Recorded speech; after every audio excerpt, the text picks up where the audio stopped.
I think if you want to revive Englishness and the concept of Englishness, you have to, for a moment, go into a world of abstract concepts and ideas. And I just want to take us there Please because do. people may think, what has this got to do with people putting up St. George's crosses in my street? But you've got to start with an intellectual idea of Englishness. And I would have, if I had the space, have talked about the idea of Americanness. And you need to draw on an idea, an abstract idea of Americanness. Americans have an idea of Americanness that they popularize all the time.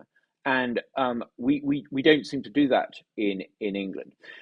England is a very distinctive place because England gave the world a certain way of looking at the world. It invented modernity. The West is based on this idea that not everything that is known is known. For most civilizations up until the early modern period, there was an idea that you had a complete knowledge in religious texts of one kind, the Torah or the Bible or the Quran.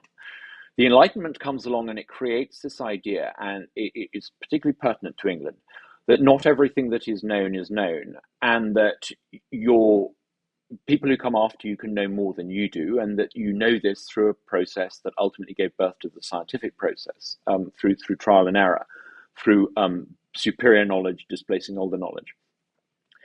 This is the basic branch of Western thought, but Englishness within that, I think, is particularly distinctive. It gives rise to empiricism. And I think that has an impact far beyond just the scientific process. I think English empiricism creates the English mindset. There's a reason why English people and people of English ancestry have been so powerful and impactful and influential in creating the modern world, not just scientific innovations, but so many different concepts. Our very notion of common law is itself this idea that law is an organic thing that grows and evolves. So I think we need to revive the idea that England is not just a flag. England is not just a chant. England is not just an expression of frustration at a useless prime minister. England is very much an idea. Now, Americans are familiar with the idea of America as an idea because they have rather gloriously popularized this. You go and stand in front of an American audience, and you don't just get the chance to talk about the Pledge of Allegiance. People will talk unashamedly about the founding principles. People know what the founding principles are. I've written a children's book here in America. It's sold remarkably well in 42 different states, and it talks about what makes America special. And there's an appetite for what it is about America that is distinct and American. I conclude in the idea of what makes America special, that freedom is the But, sorry, common element. but Douglas, all this is just stolen from England. An 18th century Englishman knew that he was free. If you read any of the great political texts of the 17th and 18th century, this idea is central. But the problem is that, in a sense, it's been exported to America, but also that it's inevitably dependent on the idea of success. And the America can push this idea because there is still, you will remember, by their fruits ye shall know them. You are still top nation. The great challenge, surely, is how you can sustain these ideas when, if you like, you've been overtaken. Sorry, I'm arguing against myself. We were, as you've described it, the great engine of progress. But we now find ourselves in a siding. That's how Britain is treated in America.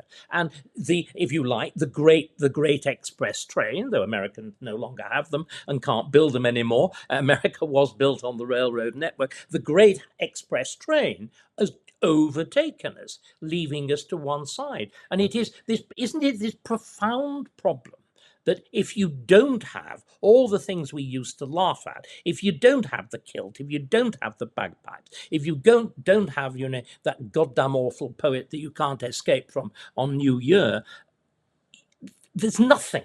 I'm trying where I can to float the idea that you can fill the empty void that you refer to. You can make Englishness more than just a flag. And you do this, number one, by having a notion that England is an idea. It is an idea. But we're a history. But we're a history. We're not an idea. Douglas, we're not an idea. We are a history. And you talked about the need for successes. Great. I don't think your successes should purely be measured by the success of your national teams. I think there are plenty of successes that England and Britain have had. We've not been allowed to celebrate those successes. We're often taught a distorted and politically ideological version of history to downplay those successes. But I think we should, and we would be in a much better shape if Englishness was not only an idea of Englishness, but if England celebrated the successes. We have been less than 1% of the world's population for generations. We're demographically and geographically very small. And yet, which country, and Musk articulates this probably better than any politician in the UK, we have punched, to use the cliche, way above our weight. We need to celebrate and popularize these things. Now, you may say, this is past success, not current success, but you've got to start somewhere.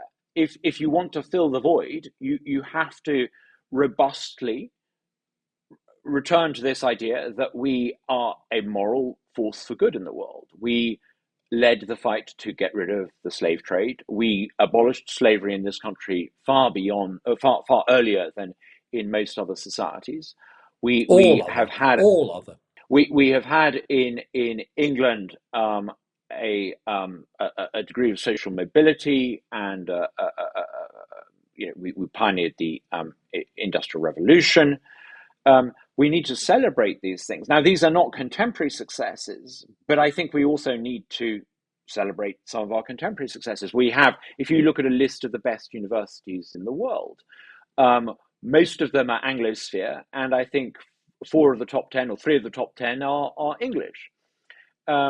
If you look at our scientific achievements, even now, I mean, within living memory, it was an Englishman who got the whole internet going. Now, that's a bit of a simplification. No one person was responsible, but an Englishman has as good a claim to have invented the internet as Alexander Fleming penicillin.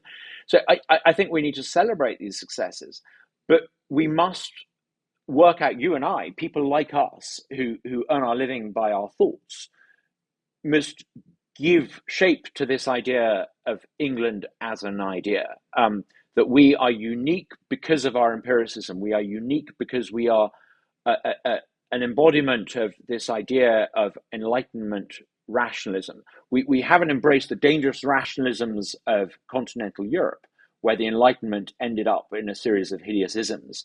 We have taken Enlightenment rationalism and marinated it with empiricism to produce something that has truly changed the world for the better and given rise to our love child across the Atlantic, and the most successful countries around the world, the places where people want to go to, are offshoots of this country. Absolutely, and there's a reason for that. Okay, so I think let's draw a line here, and we may be arguing about nothing, but you're talking about England being an idea. I'm talking about England being a history.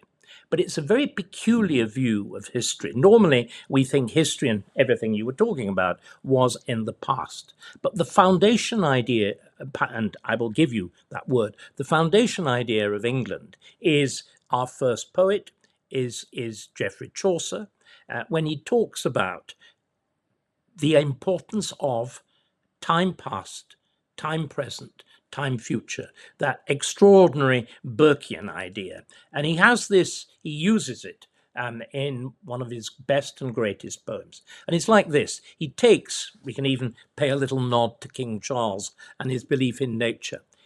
Chaucer says, just as each year out of the old cold ground comes forth new corn, so from old books new learning springs. And it seems to me that, and you were talking about this again, attributing it to the Enlightenment. I think that's, dare I say, shallow. I think the idea of a past that fructifies the present, that contains the present and the future in itself, which is the centre of Burke's great idea. And I think this sort of, if you like, this dynamic, meristematic view, in other words, to take from biology, the growing point of a plant, this meristematic view of history, of which our country is this most wonderful exemplar, would be the way forward. It's very beautifully put. What we're both agreeing on is we need a profound work of national re-education that will mean, as you described it with the child, your daughter swearing allegiance, that becomes a felt process, not something imposed. And you know what? I think we should stop there. This has been completely wonderful. I am very, very grateful. And I'm, above all, Douglas, I'm grateful that you've taken it seriously. It is a joy to speak to you. Few people, I think, have given more thought to these things than you have.